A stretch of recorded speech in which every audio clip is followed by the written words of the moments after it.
Hello everyone, welcome to the new world with हाईआईटीएन thinking. तो दोस्तों, आज हम केमिकल इक्विलिब्रियम से रिलेटेड सारी बातें सीखने वाले हैं। टू द पॉइंट चीजें होंगी। नीट का एग्जाम आपका पास आ रहा है तो हम पीवाईक्यू भी डिस्कस कर लेंगे। पहले पीवाईक्यू से ही स्टार्ट करेंगे। बाकी पूरा इक्विलिब्रियम में जो जो इंपॉर्टेंट बातें हैं ना, सब पहले जानेंगे। केपी केसी में रिलेशन कैसे क्वेश्चन आते हैं, फिर हम डेल्टा एच और टेम्परेचर में रिलेशन जानेंगे। जो जो इंपॉर्टेंट बातें हैं ना, वो सारी चीजें हम सीखने वाले हैं। ठीक है, तो चलो स्टार्ट करते हैं इस क्वेश्चन से ही सॉल्व करना। ठीक है, बिना टाइम को वेस्ट किए हुए। देखो, इसमें बोला था the equilibrium concentration of the species in the reaction. ये रिएक्शन गिवन थी, उनका इक्विलिब्रियम कॉन्सेंट्रेशन कितना था? 2, 3, 10, 6 मोल पर लीटर। ठीक है, इतना टेम्परेचर पे। तो delta G not for the reaction पूछा, तो डायरेक्ट फॉर्मूला बेस्ड क्वेश्चन था। आपको कुछ नहीं करना था, सिंपली देखो, आपको एक चीज पता होना चाहिए। क्या? डेल्टा जी नॉट बराबर क्या होता है? -2.303, ठीक है, आर टी लॉग के सी। ठीक है, अब ध्यान देना, -2.303 आर की वैल्यू गिवन था 2 कैलोरी में लिखना था। ठीक है, तो 2 टेम्परेचर कितना केल्विन में ऑलरेडी गिवन था, 300 केल्विन। ठीक है ना, और इनटू लॉग केसी की वैल्यू क्या हो जाएगी? केसी की वैल्यू देखो, प्रोडक्ट का कंसंट्रेशन देखो, दो यहाँ पे लिख देता हूँ मैं, थोड़ा आपको clarity. A B C D, A 2 given था, 3, 10, 6, ये इक्विलिब्रियम कंसंट्रेशन था। कंसंट्रेशन को ब्रैकेट में लिखते हैं, ठीक है ना, और सॉलिड का कंसंट्रेशन 1 होता है। तो प्रोडक्ट में क्या क्या था? 10 × 6 कंसंट्रेशन डायरेक्ट लिख रहे हैं, और रिएक्टर में 2 × 3। तो इसे सॉल्व करेंगे, 2.23 × 600 लिख लो डायरेक्ट, ये 3 2 जा 6, ठीक है, और 2 5 जा 10, तो ये कितना हो जाएगा? log 10, और log 10 की वैल्यू कितना होती है? 1 होती है। तो इसे आप सॉल्व कर लोगे तो ये आ जाएगा -31.8 डेल्टा जी नॉट की वैल्यू। ठीक है, ये चीज़ें आप याद रख लेना, कोई दिक्कत नहीं होनी चाहिए। ठीक है, चलो, और एक इंपॉर्टेंट बात और याद रख लेना, log 1 जो होता है वो किसके बराबर होता है? 0। ठीक है, तो ये हो गया। चलो, अब केमिकल इक्विलिब्रियम हम पूरा इंपॉर्टेंट बातें, फार्मूले सब कुछ रिवाइज कराते हैं आपको। ठीक है, चलो स्टार्ट करते हैं। देखो इक्विलिब्रियम होता ही क्या है, ये हम बात कर लेते हैं। मान लो आपके पास रिएक्शन है ए बी, तो जब rate of forward reaction rate of backward reaction के बराबर हो जाती है तो उस केस को हम इक्विलिब्रियम कंडीशन बोलते हैं। ठीक है, कोई दिक्कत नहीं होनी चाहिए। ठीक है, अब देखो, हमारा जैसे मान लो एक ग्राफ ही आप जान लो, यहाँ पे हमारा क्या है? कंसंट्रेशन, यहाँ पे हमारा क्या है? टी इक्विलिब्रियम, टाइम का वो रिलेशन है। ठीक है, तो यहाँ पे मान लो रिएक्टेंट, मान लो हमारा रिएक्टेंट ए है, इसकी कंसंट्रेशन कुछ रही होगी, 0 यहाँ पे है, यहाँ पे कुछ रही होगी। अब क्या होगा? प्रोडक्ट बनेगा तो धीरे धीरे कंसंट्रेशन ऐसे बनेगी। ठीक है ना, यहाँ से हमारा क्या होगा? ये ग्राफ ऐसे जाएगा। ठीक है ना, कोई दिक्कत? तो ये हमारा ऐसे ग्राफ आता है इक्विलिब्रियम का। तो ये हमारा मान लो, ये देखो, इधर ग्राफ दोनों बराबर हो गए ना, कांस्टेंट, तो ये टी इक्विलिब्रियम होगा, यहाँ पे टी इक्विलिब्रियम। ठीक है ना, समझ गए? अब देखो, एक चीज़ आपको और सिखाना चाहता हूँ, जो इंपॉर्टेंट बातें होंगी वही मैं बताऊंगा। ऐसे है रिएक्टेंट और प्रोडक्ट। ठीक है ना, देखो यहाँ पे जो टी इक्विलिब्रियम दिख रहा है ना आपको, टी इक्विलिब्रियम, ये कंसंट्रेशन है और इधर टाइम है। ठीक हो, देखो इस पोजीशन पे क्या बोथ कंसंट्रेशन क्या होता है? इक्वल होता है, मतलब रिएक्टेंट और प्रोडक्ट का कंसंट्रेशन इक्वल होता है। देखो, मैं बताना क्या चाह रहा हूँ, ये जो पोजीशन है, अगर ऐसे ग्राफ आता है ना, तो जो कंसंट्रेशन होता है और हमारा क्या होता है? कंसंट्रेशन कांस्टेंट होता है। कांस्टेंट मतलब अगर मान लो 5 है तो 5 ही रहेगा, और दूसरी चीज इक्वल होता है। क्या होता है? इक्वल होता है। ठीक है, रिएक्टेंट और प्रोडक्ट का, मैंने क्या बोला? अगर मान लो 5 कंसंट्रेशन है रिएक्टेंट और प्रोडक्ट का, तो 5 ही रहेगा। ये कंसंट्रेशन 5 ही है और दोनों इक्वल भी है। ठीक है, तो ये बात है, ये ग्राफ ये बताता है। ठीक है, law of mass of action क्या कहता है? मान लो आपके पास रिएक्शन है 2A 2B, ठीक है ना, ये के फॉरवर्ड है और के बैकवर्ड है, और यहाँ पे क्या है मान लो एक्स सी, और यहाँ पे क्या है डेल्टा डी।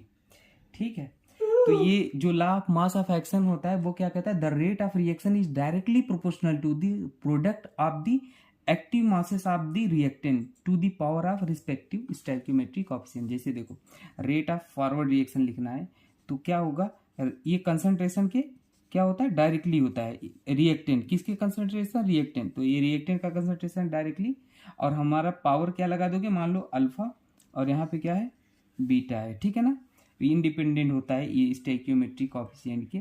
ठीक है, अब देखो लेकिन इक्विलिब्रियम पे हमारा क्या होता है, रेट ऑफ फॉरवर्ड बराबर रेट ऑफ बैकवर्ड। ठीक है ना, रेट ऑफ बैकवर्ड रिएक्शन भी लिख लोगे तो बैकवर्ड के लिए क्या हो जाएगा, ये लिख दोगे, क्या लिख दोगे भाई सी और डी। ठीक है ना, सी डी के लिए लिख दोगे, सी डी के लिए यहाँ पे मान लो क्या है एक्स मान लो इसी को, और डेल्टा मान लो। ठीक है ना, कोई दिक्कत नहीं। ठीक है, और यहाँ पे इसे अल्फा मान लिए, और आप इसे क्या लिख लो बीटा लिख लो, ये अल्फा है दोनों ही है। ठीक है, अब क्लियर। तो इसके अब यहाँ अगर हम बैकवर्ड रिएक्शन के लिए लिख रहे हैं तो ये रिएक्टेंट का काम करेगा, तो वो कंसंट्रेशन ऑफ ये पावर कर लिए। ठीक है, इक्विलिब्रियम पे ये बराबर हो जाएंगे तो इन दोनों को बराबर रख दो, तो हमारा जो डायरेक्ट आएगा रिलेशन आ जाएगा, क्या आ जाएगा के सी बराबर क्या आ जाएगा भाई बताओ, के सी बराबर के फॉरवर्ड अपॉन के बैकवर्ड होता है। ठीक है, तो वैल्यू पुट कर देना, तो डायरेक्ट आपको ये याद रखना delta upon A to the power alpha B to the power beta. ठीक है, ये आप याद रख लेना डायरेक्ट। तो कभी आपको अब देखो इससे मतलब क्या था, कभी आपको डायरेक्ट अगर गिवन होगा तो डायरेक्ट लिख देना, जैसे मान लो आपको ए बी सी डी है, के सी लिखना है तो क्या कर दोगे concentration of C concentration of D upon concentration of reactant divide by B. ठीक है, ये डायरेक्ट लिख देना। प्रेशर के टर्म में भी केपी पूछ लेता है तो क्या pressure partial pressure of C to the power X. ठीक है, partial pressure of D to the power delta upon partial pressure of A to power alpha partial pressure of B to power beta, partial pressure. ठीक है, ये चीजें आप याद रख लेना। अब पार्शियल प्रेशर ये मत बोल देना कि सर पार्शियल प्रेशर क्या होता है। अब देखो पार्शियल प्रेशर क्या होता है मैं बता देता हूँ। मान लो पार्शियल प्रेशर ऑफ ए निकालना था तो क्या हो जाएगा, मोल फ्रैक्शन ऑफ ए निकाल लो। ठीक है, mole fraction of A multiplied by total pressure. ठीक है, टोटल प्रेशर कोई दिक्कत नहीं। अब कहोगे मोल फ्रैक्शन कैसे आएगा, तो देखो ये भी बता देता हूँ। मान लो ए बी है, इसके 1 मोल है, इसके 2 मोल है। अगर मैं कहूँ ए के मोल फ्रैक्शन कितना हो गए, ये ए के मोल फ्रैक्शन, तो जितने मोल ए के हों डिवाइड बाई टोटल मोल, तो ये हो जाएगा मोल फ्रैक्शन। ठीक है, तो बेसिक बातें मैं क्लियर करते चल रहा हूँ आपकी, ताकि आप कंफ्यूज ना होना। ठीक है, अब देखो केसी का फॉर्मूला अगला जो होता है, केसी बराबर क्या होता है mole per litre to the power delta N G, और केपी बराबर क्या होता है ATM power delta N G. ठीक है ना, ये सब डायरेक्ट याद रखो, निकालने मत लग जाना एग्जाम में। अब मान लो डेल्टा एन जी क्या होता है, डेल्टा एन जी क्या होता है ये भी बता देते हैं। मान लो आपके पास क्या है, मान लो है A capital A B capital B. ठीक है, रिएक्शन है C capital C D capital D, ऐसे है। ठीक है, तो डेल्टा एन जी क्या होता है पता है क्या होता है, देखो C plus stoichiometry of product D small वाले लिख रहा हूं। ठीक है, माइनस ए प्लस बी, ये रिएक्टेंट के, तो डेल्टा एन जी होता है। ठीक है, कोई दिक्कत नहीं, कोई दिक्कत नहीं होनी चाहिए। ठीक है, अब देखो, अब मैं आपको एक एग्जांपल कराता हूं, या पहले और चीजें लिखा देता हूं। देखो केपी और केसी में रिलेशन क्या होता है, केपी बराबर क्या होता है KC R T to the power delta N G होता है। ठीक है, केपी और केसी में ये रिलेशन होता है, ये बातें आप याद रख लेना। ठीक है, अब देखो इसमें कुछ इंपॉर्टेंट बात, जैसे कि पहला केस, अगर मान लो हमारा डेल्टा एन जी ये वाला, ठीक है, क्या लेस देन 0 आ जाए तो हमारा जो केपी होता है वो लेस देन केसी हो जाएगा। ठीक है, याद रखना डेल्टा एन जी बराबर क्या आ जाए, अगर ग्रेटर देन 0 आ जाए तो जो केपी हो जाएगा वो ग्रेटर देन KC हो जाएगा। तो ऐसे याद रख लो, फार्मूला याद रखना, ऐसे याद रख लो ट्रिक से कि डेल्टा एन जी ग्रेटर है तो KP हमारा ग्रेटर होगा, अगर डेल्टा एन जी लेस है तो KP हमारा लेस होगा। ठीक है ऐसे। और डेल्टा एन जी अगर हमारा क्या है 0 है तो KP बराबर हमारा क्या हो जाएगा KC हो जाएगा। ठीक है, कोई दिक्कत नहीं, कोई दिक्कत नहीं होना चाहिए आपको। ठीक है, अब देखो, अब और मैं आपको बताता हूँ अगली चीज़ें। मान लो एक एग्जांपल हमारे पास क्या है, एग्जांपल मैं कौन सा ले लूँ आपको, N2 है प्लस 3H2 है, ठीक है, 2NH3 है।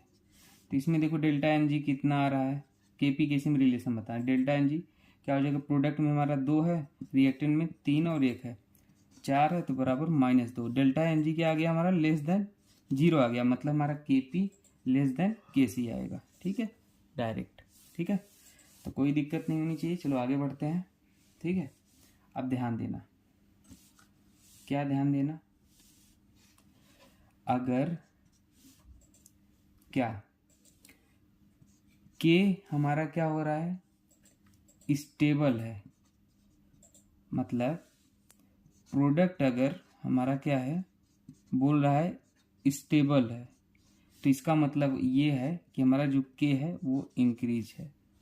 और अगर रिएक्टेंट हमारा क्या है स्टेबल है, तो हम इसका मतलब होता है हमारा K जो कांस्टेंट की वैल्यू है वो क्या है डिक्रीज होगा, कम होगा। ठीक है, ये कुछ बेसिक बातें आप याद रखना। ठीक है, डायरेक्ट आपके क्वेश्चन सॉल्व होंगे। ठीक है, अब देखो फैक्टर्स अफेक्टिंग K देखते हैं, क्या फैक्टर्स अफेक्टिंग K।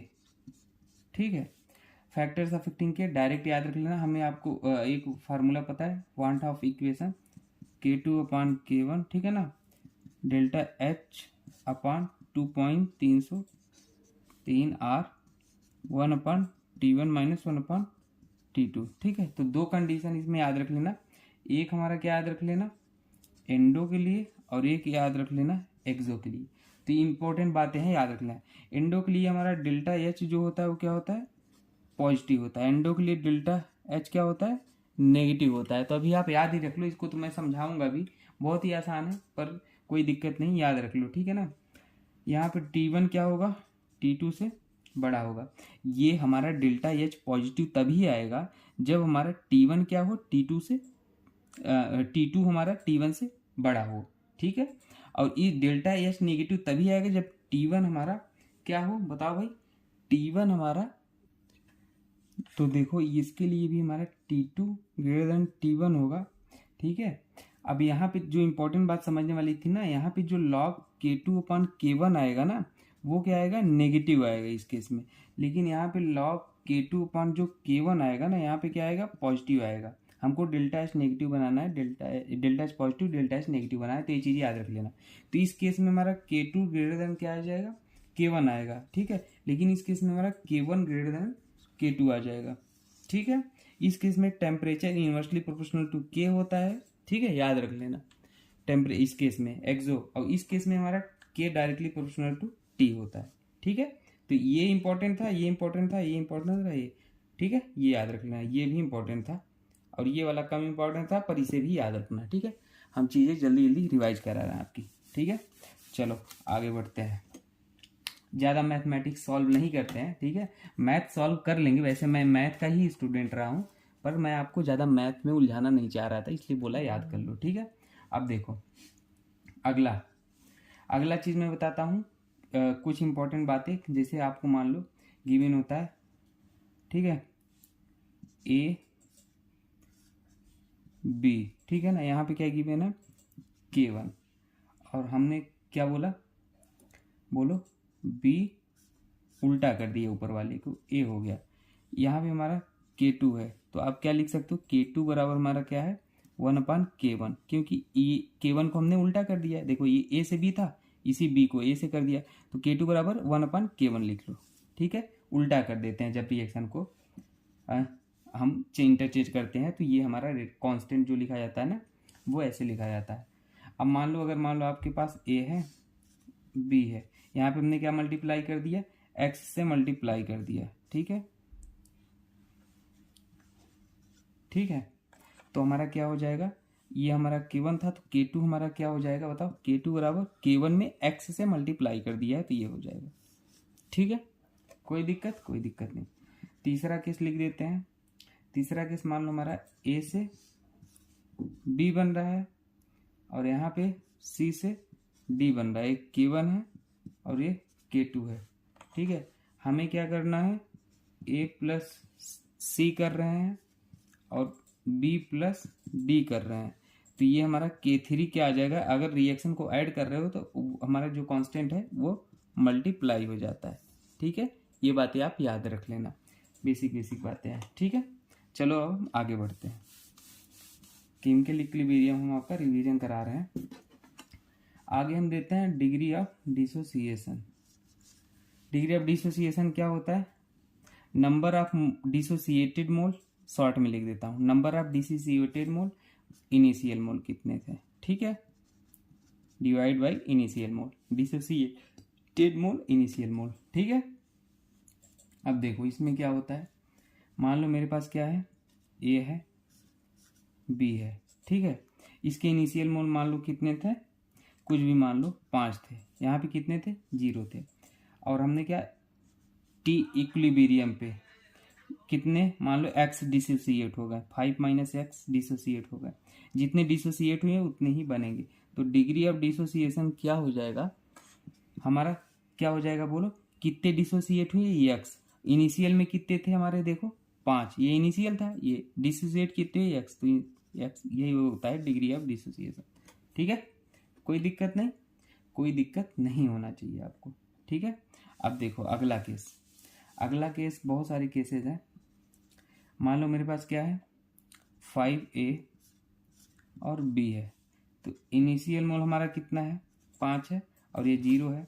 इक्विलिब्रियम पे मोल हमारे देखोगे 2 माइनस 5 माइनस कितने, यहाँ पे जो जितना स्टोइकियोमेट्रिक कोएफिशिएंट है इस बार, उतना ही हमारा क्या मानोगे, 5x डिसोसिएट होंगे। ठीक है, और यहाँ पे कितना हो जाएगा, x, ये चीज़ याद रख लेना नोट करके। अगर स्टोइकियोमेट्री अगर गिवन है तो ये तो इनिशियल हमारा हो गया, मान लेंगे जितना स्टोइकियोमेट्री है, लेकिन जो डिसोसिएट होता है उसको साथ में हम लिख देते हैं, और इसमें कुछ नहीं था तो इसे x ही लिख दिए। ठीक है, अब डिग्री ऑफ डिसोसिएशन आप अगर किसका पूछे, किसका बोलो, a का पूछे, तो क्या हो जाएगा, a में हमारे कितने मोल डिसोसिएट हुए, 5x डिवाइड बाई इनिशियल कितना थे, 5 हो गया है। ठीक है, तो ये इंपॉर्टेंट बातें थी, ये इसलिए याद करते जाना आप। ठीक है, अब देखो अगला केस बताते हैं। अगला केस मान लो हमारा क्या है,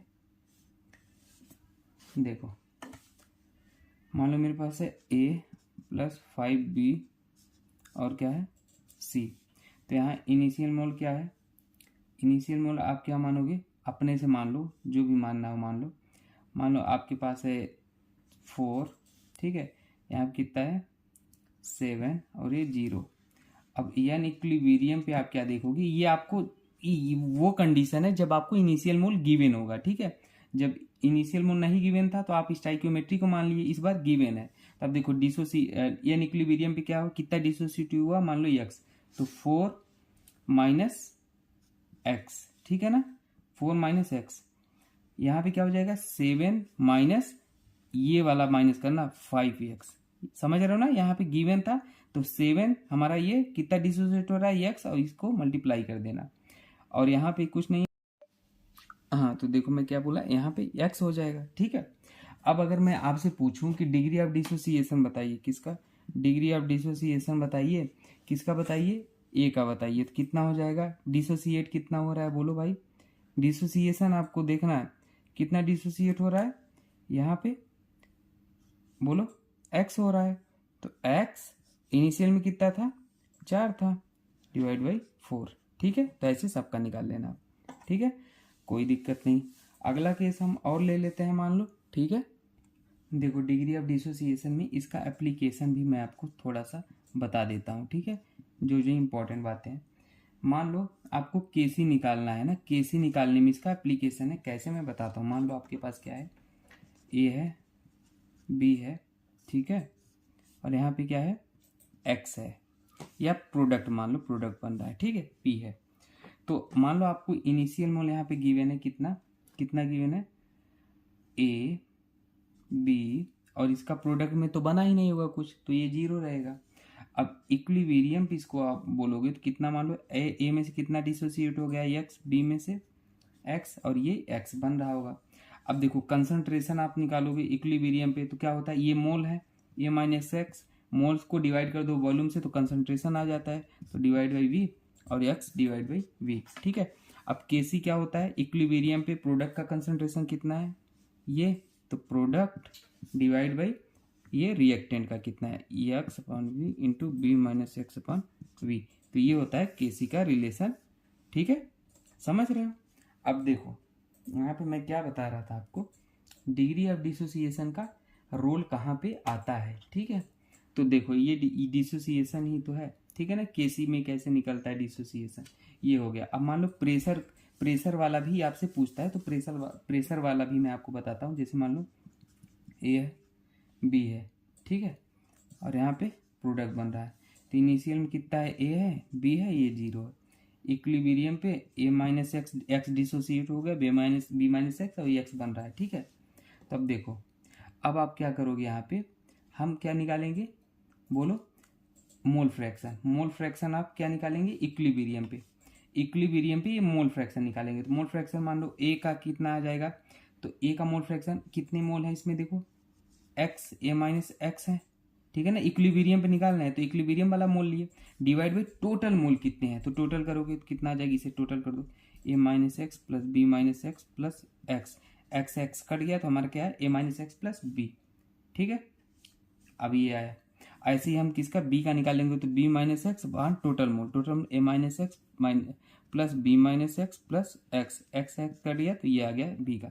ऐसे ही हमारा एक्स का आ जाएगा, x upon A plus B minus x आ जाएगा। ठीक है, अब देखो पी इक्विलिब्रियम हम निकाल रहे हैं, समझ पा रहे हो ना। पी इक्विलिब्रियम पे, तो हमारा पी इक्विलिब्रियम पे हम किसका मोल फ्रैक्शन निकाल रहे हैं, ए का निकाल रहे हैं। ठीक है ना, पार्शियल प्रेशर ऑफ ए। तो क्या होता है पार्शियल प्रेशर ऑफ ए, आपको पता है क्या होता है, बोलो। हमारा मोल फ्रैक्शन ऑफ ए हो जाएगा, मोल फ्रैक्शन ऑफ ए इतना है, A minus X plus B multiplied by total pressure P total, समझ गए। तो ये हो गया हमारा ए का, किसका, यहाँ पे लिख देता हूँ, ये हमारा इस वाले को हो गया ए का। ऐसे हम पार्शियल प्रेशर ऑफ बी निकाल लेंगे, तो बी का क्या हो जाएगा, B minus X divide by total mole A minus X plus B into divide by total mole multiplied by total pressure. ऐसे हम इसका निकाल लेंगे, पी सी, ठीक है, X upon A plus B minus X into total. अब हमें पता है के पी बराबर क्या होता है, पार्शियल प्रेशर ऑफ प्रोडक्ट ये था, तो एक्स ना upon A plus B minus X P total divide by ये रिएक्टेंट के थे ए और बी के, तो A minus X upon A minus X plus B into P T into इसका लिख लो B minus X upon A minus X plus B into P T. ठीक है, तो ये आ जाएगा रिलेशन।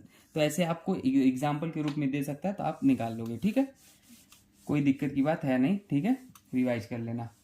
चलो अब हम आगे बढ़ते हैं। हम केवल आपको रिवाइज ही करा पा रहे हैं फार्मूला कॉन्सेप्ट। ठीक है, तो एक फार्मूला याद रख लेना, ये क्या है, डिग्री ऑफ डिसोसिएशन बराबर कैपिटल डी, बताता हूँ कौन क्या है। देखो ये क्या है, वेपर डेंसिटी है, ठीक है, और स्मॉल डी बराबर क्या है, vapour density of reaction mixture. ठीक है ना, स्मॉल डी क्या है। अब देखो कुछ चीज़ें याद रखो, वेपर डेंसिटी जो होता है ना, मॉलिक्यूलर वेट डिवाइड बाई 2 होता है।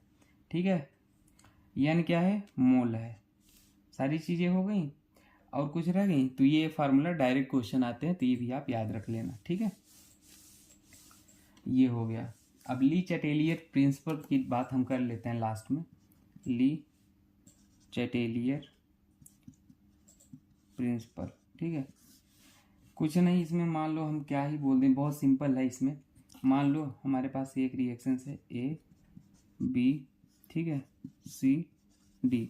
हम कहें कि अगर मान लो ए का कंसंट्रेशन हम बढ़ा रहे हैं, ए और बी का, तो हमारा रिएक्टेंट अगर इधर बढ़ रहा है तो सीधी सी बात है भाई, आगे की तरफ किधर जाएगी, फॉरवर्ड रिएक्शन जाएगी।